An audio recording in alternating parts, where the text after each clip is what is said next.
मुख्यमंत्रीपदी देवेंद्र फडणवीस आणि 2 उपमुख्यमंत्री म्हणून एकनाथ शिंदे आणि अजितदादा पवार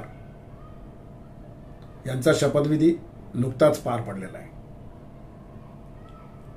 काल परवा आणि आज 288 आमदारांचा शपथविधी देखील झालेला आहे।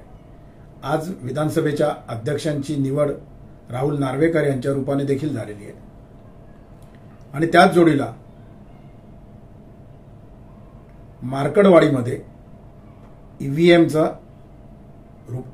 रूपाने म्हणूया आपण हवं तर ईव्हीएमच्या आंदोलनाच्या रूपाने एक नवीन शाहीनबाग निर्माण होते की काय अशी शंका अनेक राजकीय विश्लेषकांच्या, अनेक लोकांच्या, जनतेतल्या, ज्यांना राजकारणातला थोडाफार गंध आहे अशा लोकांच्या मनात देखील यायला लागलेली आहे। यामागे महाराष्ट्रातला जो प्रामुख्याने गेले काही वर्ष चर्चेत आलेला अर्बन नक्षलवाद आहे का? मराठा आंदोलनाचं ज्यांनी राजकीय वापर करून घेतला अशा काही नेत्यांच्या, अशा काही राजकीय पक्षांच्या स्ट्रॅटेजीचा महाराष्ट्र अशांत करण्याचा हा भाग आहे का? ईव्हीएमचं आंदोलनच करायचं तर लोकसभेमध्ये आपल्या ज्या 30-31 खासदारांच्या जागा आलेल्या आहेत त्यांचा राजीनामा पक्षाच्या प्रमुखाकडे न देता लोकसभेच्या अध्यक्षांकडे का दिला जात नाही? तर तो दिला गेला आहे का, दिला जाणार आहे का, या संदर्भात आजचा व्हिडिओ आहे। त्यामुळे कुठेही जाऊ नका, हा व्हिडिओ शेवटपर्यंत बघा। ऑफिशियल अजय निकते हे यूट्यूब चॅनल शेअर करायला, लाईक करायला आणि सबस्क्राईब करायला विसरू नका। बेल आयकॉन नक्की दाबा म्हणजे तुम्हाला नवनवीन व्हिडिओंची नोटिफिकेशन्स मिळतील। नमस्कार मित्रांनो, ऑफिशियल अजय निकतेमध्ये आपणा सर्वांचं स्वागत आहे।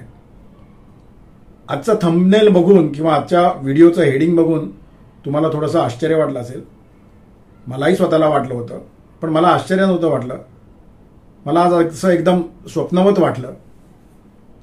मला असं वाटलं की महाविकास आघाडीचे जे काही 30-31 खासदार निवडून आलेले आहेत ते दिल्लीमध्ये लोकसभेच्या अध्यक्षांच्या केबिनच्या बाहेर रांगेत उभे आहेत 30-31 जण खासदारकीचा राजीनामा घेऊन आणि ते राजीनामा देत आहेत लोकसभेच्या अध्यक्षांकडे एक करत। असं स्वप्न मला पडलं आणि नंतर त्या सर्व खासदारांनी एकत्र येऊन एक पत्रकार परिषद घेतली आणि बाहेर येऊन सांगितलं जनतेला, नागरिकांना की ईव्हीएमच्या संदर्भात आम्ही एक मोठं आंदोलन मार्कडवाडीमध्ये सुरू केलेलं आहे शाहीनबागच्या धर्तीवरती। तर ज्या ईव्हीएमच्या विरोधात आम्ही आंदोलन केलेलं आहे त्याच ईव्हीएमवरती, त्याच ईव्हीएमच्या सहाय्याने आम्ही निवडून आलेलो आहोत। त्यामुळे नैतिकतेचा आधार घेत किंवा नैतिकतेला धरून आम्ही ईव्हीएमवरनं निवडून आलेल्या खासदारकीचा राजीनामा देतोय असं बाणेदारपणे उत्तर देत त्यांनी पत्रकार परिषदेमध्ये ही घोषणा केली त्या सर्व 30-31 खासदारांनी की आमचा हा दुतोंडीपणा ठरेल नाही तर आम्ही भोंदूपणा करतोय असं वाटेल लोकांना, जनतेला, आमच्या मतदारांना। विरोधी पक्षांना उगाचच आयतं कोलीत मिळेल आम्हाला बोलायचं की लोकसभेमधला ईव्हीएमचा विजय तुम्ही स्वीकारला, ती खासदारकी मात्र मिरवताय आणि आता विधानसभेला तुम्ही चारी मुंड्या चीत झालात तर ईव्हीएमच्या विरोधात आंदोलन करताय। तर त्यामुळे ज्या ईव्हीएममुळे आम्ही जिंकलो त्याचाच निषेध करत आम्ही राजीनामा देतोय असं मला आज स्वप्न पडलं। म्हणजे विनोदाचा भाग सोडा, कारण विषय गंभीर आहे। जरी या व्हिडिओला किंवा या आम्ही आत्ता बोललोय त्याला विनोदाची झालर असली तरी विषय मात्र नक्कीच गंभीर आहे। याचं कारण असं, मराठा आंदोलनाच्या पाठीमागून किंवा मराठा आंदोलनाचा ढाल पुढे करून ज्या राजकीय पक्षांनी, ज्या राजकीय नेत्यांनी स्वतःची राजकीय पोळी भाजायचा प्रयत्न गेली काही वर्ष महाराष्ट्रात केला होता, स्वतःची सत्ता गेल्यानंतर प्रामुख्याने मराठा आंदोलनाला मोठी हवा दिली होती, ते सपशेल विधानसभेच्या निवडणुकांमध्ये तोंडावर आपटले, ज्याला चारी मुंड्या चीत होणं म्हणतात तसे ते झाले। आणि म्हणून आता नवीन ही टूम किंवा ही नवीन ज्याला म्हणतो ना आपण आपल्या ग्रामीण भाषेत की नवीन शाळा सुरू केलेली आहे त्यांनी ईव्हीएम आंदोलनाची। पण त्या संदर्भात मार्कडवाडीतल्या ग्रामस्थांचं काय म्हणणं आहे तो व्हिडिओ मी तुम्हाला आता ऐकवणार आहे। तो व्हिडिओ तुम्ही ऐका, मग आपण पुढे बोलूया। शरद पवार सगळे बाहेरची माणसं आहेत टोटल सगळे जे आधार कार्ड खेडेगाव आधार कार्ड चेक करा प्रत्येकाची. ही कुठली माणसं आहेत बघा तुम्ही. गावातला एकही माणूस तुम्ही ह्या गावातले ह्या गावातले गावातले नाही का माणसं? हे गावातले फक्त तुम्हाला 100 ते 50 माणसं सापडतील. सर्व लोक बाहेरचे आहेत आणि ते येऊन पण दमदाटी करतायत, असा विषय आहे. आम्ही लावलेले फडणवीस साहेबांचे जे बॅनर आहे त्याला विरोध असं बॅनर लावतायत ते. बाहेरचे लोक येऊन, आमच्या गावातल्या लोकांना ठीक आहे, पण बाहेरच्या लोकांनी येऊन जर असं कळतं की प्रयोग आहे. आता तुम्हाला विरोध होणार नाही का उत्तम जानकरांचा? भीती वाटणार? काही भीती नाही, कशाची भीती आहे. आम्ही रामभाऊ सातपुतेला मतदान केलंय. ती जरी आमच्या पक्षात असतं उत्तमराव जानकर तरी आम्ही ह्याच्या मागे त्यांनाच मतदान करत आलोय. त्यांनी पक्ष बदलला त्यामुळे भीतीचा काय विषय आहे? आम्हाला उलट ते भीतीच्या पोटी तिकडे गेले ते असं झालेलं आहे. ऐकलात? तर त्यामुळे मला जे मगाशी म्हणालोय तसं की हे जे काही महाविकास आघाडीचे 31 खासदार आहेत ना, ते म्हणाले की आम्हाला बंधूपणा आमचा मान्य नाही, असा मेसेज जायला नको जनतेमध्ये की आम्ही बंधू आहोत, आम्ही पाखंडी आहोत, आम्ही दुतोंडी आहोत. तर त्यामुळे आम्हाला स्वतःला रोज सकाळी उठल्यावरती आरशात बघताना आमची स्वतःची लाज नको वाटायला. त्यामुळे आम्ही आमच्या खासदारकीचा राजीनामा देतो आणि मग ईव्हीएमच्या आंदोलनामध्ये उडी मारतो आणि खांद्याला खांदा लावून एकमेकांच्या ईव्हीएमच्या विरोधात संपूर्ण महाराष्ट्रात रान पेटवतो आणि मग या आंदोलनाचं लोण संपूर्ण देशभर पसरेल. त्यासाठी आम्ही संपूर्ण देशात एक आदर्श निर्माण करतो आमच्या खासदारकीचा राजीनामा देऊन. काय झालंय, 2-3 दिवसापूर्वी महाराष्ट्रातले ज्येष्ठ नेते शरद पवार हे मार्कडवाडीत गेले होते. तिथे त्यांनी काही आकडेवारी मांडली. त्यांचं असं म्हणणं होतं की विधानसभेमध्ये काँग्रेसला 80 लाख मतं मिळाली आहेत, पण त्यांचे आमदार मात्र फक्त 15च निवडून आले. शिवसेना शिंदे गटाला 79 लाख मतं मिळाली, पण त्यांचे मात्र 57 आमदार निवडून आले. त्यांच्या स्वतःच्या शरद पवारांच्या गटाला 72 लाख मतं मिळाली, त्यांचे 10 आमदार निवडून आले. अजित पवारांच्या गटाला 41 लाख मतं मिळाली आणि त्यांचे 41 आमदार निवडून आले. तर हे असं कसं काय घडलं, एवढी तफावत कशी, असा प्रश्न ज्येष्ठ नेते शरद पवार यांनी उपस्थित केलेला आहे. तर त्या संदर्भात आज विधानसभा अध्यक्षांची निवड झाल्यानंतर त्यांच्या अभिनंदनाच्या ठरावावरती बोलताना अजित पवारांनी देखील राष्ट्रवादी शरद पवार गटाच्या नेत्यांना आणि महाविकास आघाडीतल्या नेत्यांना चांगलंच सुनावलेलं आहे. तो व्हिडिओ पण तुम्ही ऐका. आमची बाजू खरी आहे, त्याच्यामध्ये कुठेही खोट नाहीये.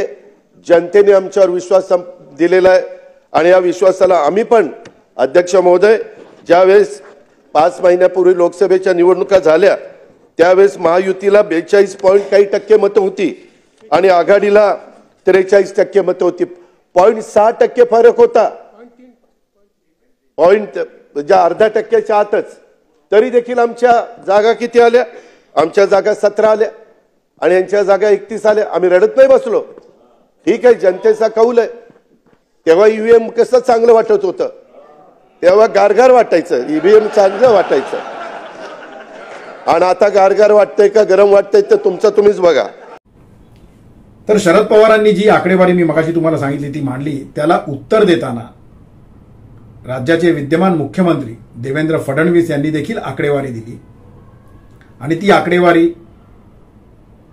देवेंद्र फडणवीस यांच्या मनाची नाही, भारतीय जनता पक्षाच्या राष्ट्रीय किंवा प्रादेशिक कार्यालयातनं आलेली नाही, महायुतीच्या कुठल्याही कार्यालयातनं आलेली नाही. तर ती आकडेवारी ही निवडणूक आयोगाची आकडेवारी आहे. तर ती आकडेवारी काय आहे ती देखील तुम्ही ऐका. देवेंद्र फडणवीसांनी त्यांच्या ट्विटमध्ये असं म्हटलेलं आहे की लोकसभेमध्ये भाजपला 1,49,13,914 मतं मिळाली होती, पण जागा मात्र फक्त 9च आल्या होत्या. त्याच वेळेला त्याच निवडणुकीमध्ये काँग्रेसला मात्र 96,41,856 मतं मिळाली होती, पण त्यांच्या मात्र 13 जागा आल्या होत्या. मग हे शरद पवारांना मान्य आहे का? त्याच्यापुढे त्यांनी आणखीन काही आकडेवारी दिलेली आहे, ती पण तेवढीच इंटरेस्टिंग आहे, ती पण तुम्ही ऐका. फडणवीसांनी असं त्यांच्या ट्विटमध्ये म्हटलेलं आहे की शिवसेनेला त्या निवडणुकीमध्ये 73,77,674 मतं मिळाली होती, पण त्यांच्या जागा मात्र 7 आल्या होत्या. राष्ट्रवादी शरद पवार गटाला 58,51,166 मतं मिळून जागा मात्र 8 आल्या होत्या. आणि एवढ्याच आकडेवारी देऊन देवेंद्र फडणवीस थांबलेले नाहीयेत, तर त्यांनी 2019ची देखील आकडेवारी शरद पवारांना समजावी ते विसरले असतील तर म्हणून दिलेली आहे. ती तर आणखीन इंटरेस्टिंग आहे, ती पण तुम्ही ऐका. 2019च्या लोकसभेमध्ये काँग्रेसला 87,92,237 मतं मिळाली होती. 87,92,237 मतं काँग्रेसला 2019च्या निवडणुकीमध्ये मिळाली होती, पण त्यांची जागा मात्र फक्त एक आली होती. पण त्याच वेळेला तत्कालीन राष्ट्रवादी पक्षाला, एकसंघ राष्ट्रवादीला, शरद पवारांच्या राष्ट्रवादीला 83,87,336 मतं मिळाली होती, पण त्यांच्या जागा मात्र 4 आल्या होत्या. तेव्हा शरद पवारांना ईव्हीएम बद्दल काही शंका आली नव्हती का? तेव्हाची आकडेवारी बोलकी होती, ती त्यांना दिसली नव्हती का? तेव्हाचा जो कल होता तो लोकांचा, मतदाराचा कल होता, आणि आत्ताचा जो कल आहे तो ईव्हीएम हॅक झाल्यामुळे किंवा ईव्हीएमच्या दोषामुळे आलेली आकडेवारी आहे विधानसभेची, असं शरद पवारांना किंवा महाविकास आघाडीच्या इतर नेत्यांना किंवा ईव्हीएमच्या आंदोलनाच्या आडून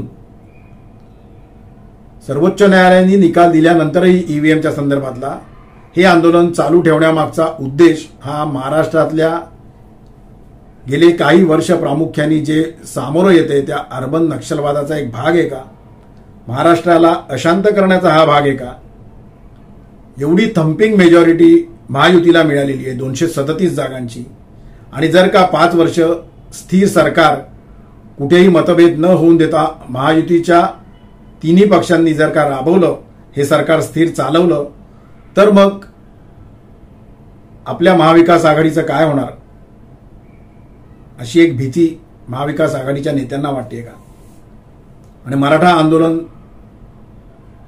ज्या पद्धतीने वापरायचं म्हणून काही राजकीय पक्षांनी आणि काही राजकीय नेत्यांनी ज्याला म्हणता येईल आपण की जी एक खेळी खेळली होती, त्या खेळीला सपशेल पराभव पत्करावा लागला.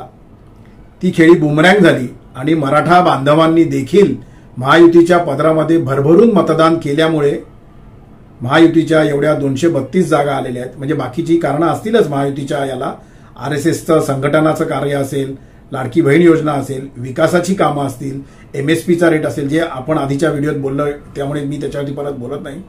पण प्रामुख्याने मराठा आंदोलन एवढं चिघळवलं, पण तरी देखील त्याचा फायदा शून्य झाला आणि ते इतकं बुमरँग झालं की खटाखट सर्वांच्या जागा आम्ही पाडू, महायुतीच्या प्रामुख्याने भाजपच्या जागा आम्ही खटाखट पाडू आणि टपाटप सगळ्यांना निवडून आणू, असं जे म्हटलं गेलं होतं मराठा आंदोलनाच्या नेत्यांकडनं आणि त्यांना फूस देणाऱ्या राजकीय पक्षाच्या नेत्यांकडनं, ते तसं काही झालं नाही. आणि म्हणून आता शाहीनबागच्या धर्तीवरती ईव्हीएम आंदोलनाचं नवीन आंदोलन मार्कडवाडीच्या रूपाने जाणून बुजून करण्यात येत आहे का, अशी शंका काही राजकीय विश्लेषक हे गेले 5-6 दिवस बोलून दाखवत आहेत. महाविकास आघाडीतल्या एका नेत्याशी मी आज दुपारी बोललो, एका महत्वाच्या नेत्याशी बोललो, अत्यंत समंजस नेत्याशी मी बोललो. त्याला मी हे मुद्दामून दाखवून दिलं की आदरणीय पृथ्वीराज बाबा चव्हाण, देशातले नेते कार्ती चिदंबरम यांचं ईव्हीएमच्या बाबतीतलं मत काय हे मी त्यांना सांगितलं मुद्दामून. तेव्हा ते देखील असं मला म्हणाले